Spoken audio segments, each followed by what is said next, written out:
Hello everybody, this is Altarox, and this will be another alternate history YouTube video in the scenario in which FDR was assassinated in early 1933.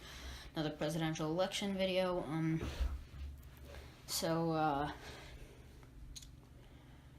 MacArthur was the last man elected in 52. During his administration,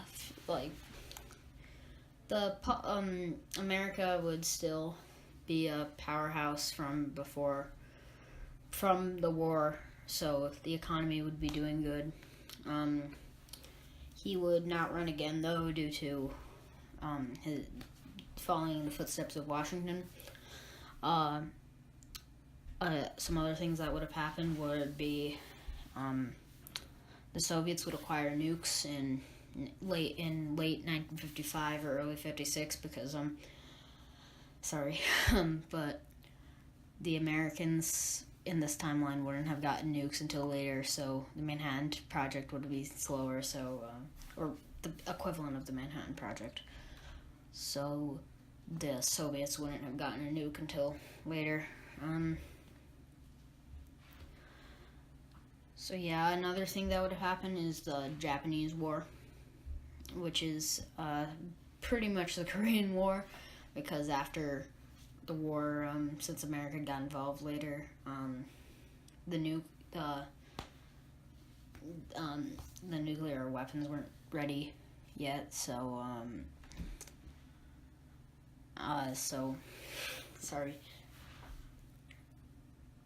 the war would go much differently, especially in the Pacific.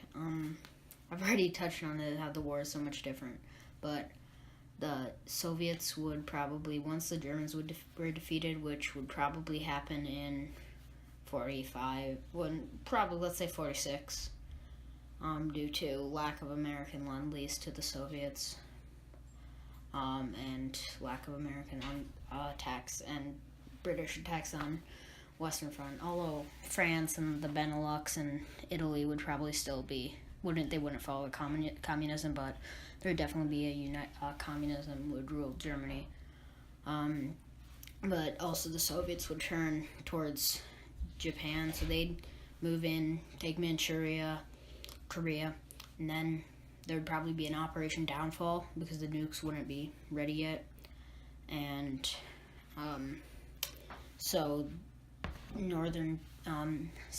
and then probably a nuke would be dropped, though, later after Downfall started, just to speed up the process of surrender.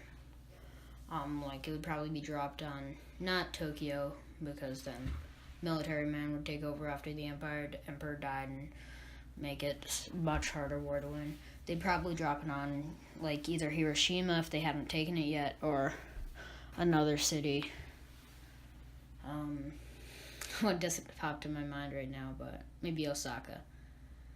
But yeah, so that war would be going on. It would probably start in 53, 54, 55, 54 probably.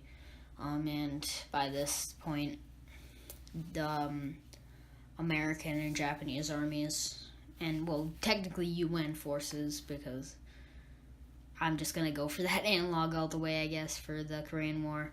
But it would be mostly American and Japanese forces would push the North Japanese and probably Korean forces, and there would be some Soviets there too, as fighter pilots, up out of North Japan, and they would have their last stronghold in Hokkaido. The general, because I mentioned this before, due to Nimitz would be placed in head of Japan after the war, so he would be the American general in the war, and you can see right here, he's taking part in this, so he would be beloved.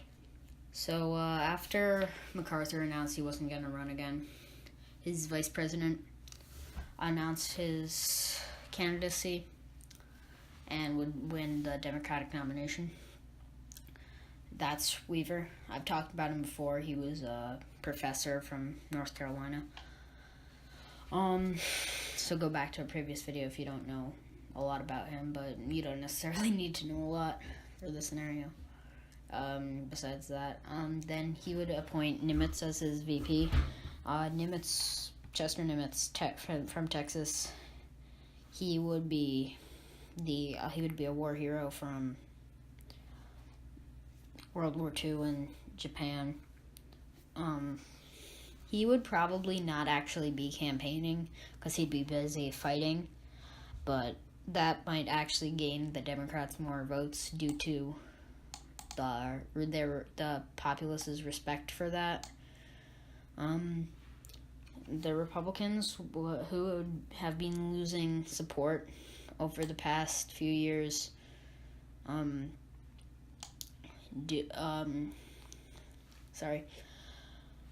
they'd be losing support due to the fact that they were a centrist third party in American politics, and American politics has a knack for rooting out third parties. So the Republicans would probably be broken down. Even though all parties would be third parties, the Republicans would be in the center, which would make it easier for them to be ripped apart because some would go to the left and some to the right.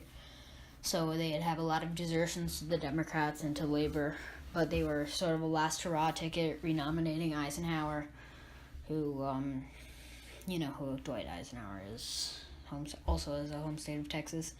His VP would be Paul Tibbets, who was the pilot of the Enola Gay in our timeline. I'm going to say he also flew the plane that dropped the bomb on Japan, because in this timeline, and he was from Illinois, although he moved around a lot, I think, to Iowa and possibly Oklahoma. I don't know what his politics were like, but I don't think he was super far to either position, either side. So I'm going to say that he'd have a lot high respect for Eisenhower, so would agree to be his running mate. He would be like 36. He would be just at not 36, but he would be very young. I think he would still be in his 30s during this election, so he would be very young face. Labor would nominate Adlai Stevenson II, who was the Democratic nominee in this election in our timeline, because he was a progressive Democrat in our timeline. But in this time, and he was also a veteran. In this timeline, he would be a part of Labor, but he would be more moderate, so could appeal to more people than, let's say, Chapman was, even though Chapman was a bit, but there would be a solid far left, or, well, not far left, but farther left than conventional, than American politics had seen up to this point.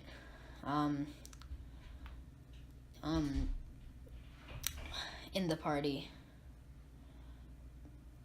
but Stevenson would not be part of that, slightly left of it. He would be more like FDR type politics. I don't know. I'm just coming this out of my I have no idea. But yeah, he was more moderate compared to most other of the Labor Party candidates. But yeah, he would appoint Averell Harriman, who is from New York and in our timeline. He worked in the National Recovery Association, the NRA. I forget what exactly it stands for, but it's not the National Rifle Association. It was under FDR. It was one of his programs to combat the Depression. He was slightly pacifistic, which would be an appeal to some of the more pacifist elements, like denuclearization elements of the party. But all of these nations wouldn't be. All of these nations would be for continuing the arms race. All of these, not nations, candidates. But Stevenson would be less fervent than the others.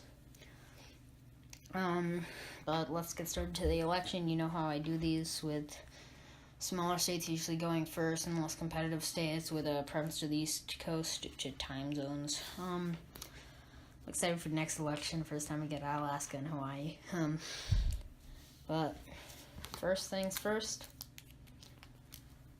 These three, Vermont, New Hampshire, Maine, all would go Republican for Eisenhower. Rhode Island would vote Labor for Stevenson because although they had been voting Republican, Stevenson was more moderate than other Labor, and they had voted Labor in the past, so they would vote Labor again. They would have voted Labor in the past back when it was the New Deal Party, so they voted for X. So Rhode Island would go to Stevenson. Delaware would go to the Democrats.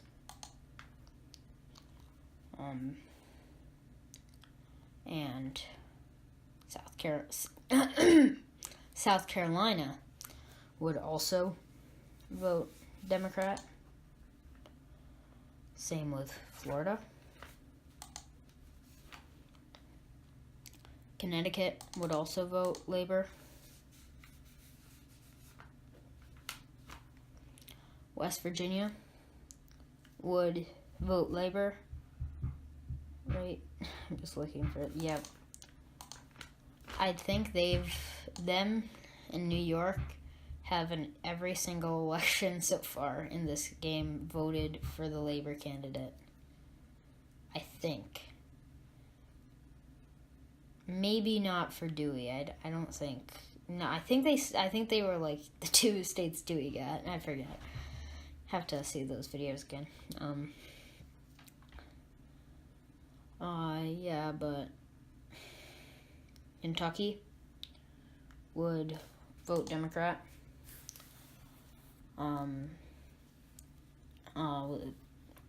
So would, wait, let me see where I did Maryland. There we go. Yeah, I was right. They would vote Democrat as well. Virginia would vote Democrat, and Georgia, Democrat. Mississippi, Alabama, Dems, Democrat.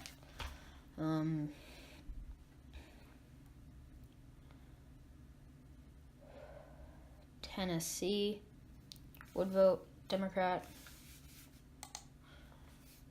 Arkansas. I keep on forgetting because I write down what all the results are going to be for each state.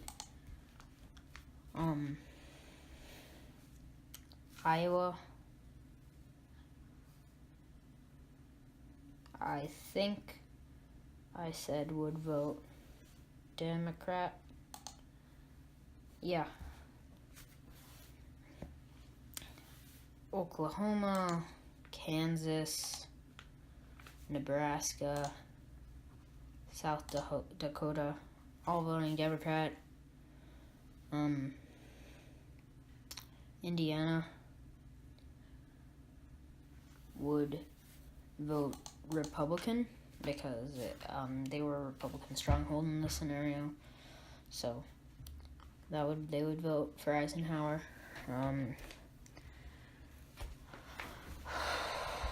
North Carolina and Louisiana, though, would vote Democrat.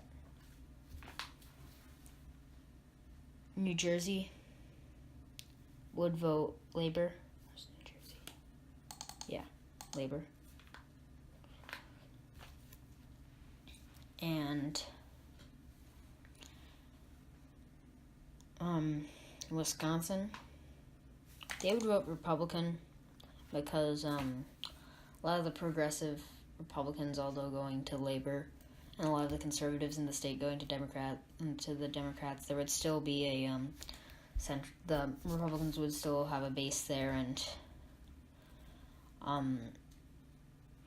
they'd be able to take back the state. North Dakota would vote Democrat. So would Wyoming, Colorado, New Mexico, Arizona, Utah, Texas. Minnesota would vote Republican. Similar reasons to Wisconsin. They'd be able to probably win that back. Illinois would vote Labor, and so would New York.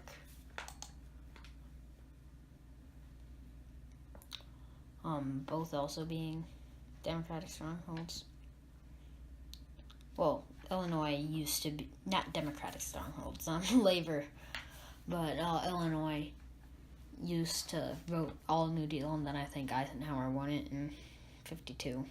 Massachusetts, would vote Republican.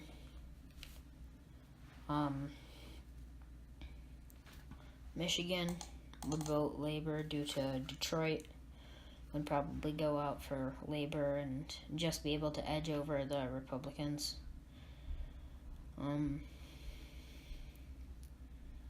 Missouri would vote Democrat. Nevada would vote Democrat. I don't think Las Vegas was as big this time. Only a couple of states left. Oregon would vote Republican, as they many times had. I think they voted Republican in every election in this. Idaho would be hard fought, but Eisenhower would take it.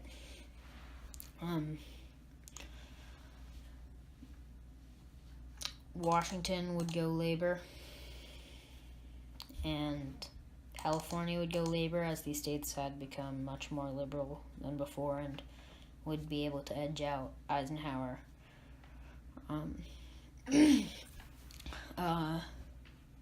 So 3 states left. Montana would vote Labor due to Manning, I think, was the guy who was vice president, who ran for VP under Chapman. He would endorse Stevenson, and also Stevenson would try to get a lot of union support from the mining industry. But they would barely win Montana from the Democrats. Now, the last 2 states are Ohio and Pennsylvania. Pennsylvania would very, very narrowly. Countryside would vote mostly for the Democrats, while the cities would vote mostly for Labor, but the suburbs, which would vote Republican, would clinch it, giving Pennsylvania to the Republicans. And Ohio would vote Democrat, because although it could have voted, I think the Weaver would have a lot of campaigning in Ohio, and Ohio usually reflects a lot of the country, and a lot of the country is voting Weaver, and I think he would definitely get minority of the votes by a pretty good margin, but Eisenhower and Stevenson would split the more centrist liberal vote, giving it to Weaver. The election would go to the House, where the Democrats would probably win it, and then Weaver would be inaugurated as president of these United States of America. I'm going to be making another video probably tonight about Eric the Red's land, which was an interesting topic, which is a part of Greenland. That video will just be a short alternate history scenario. So, yeah. Bye.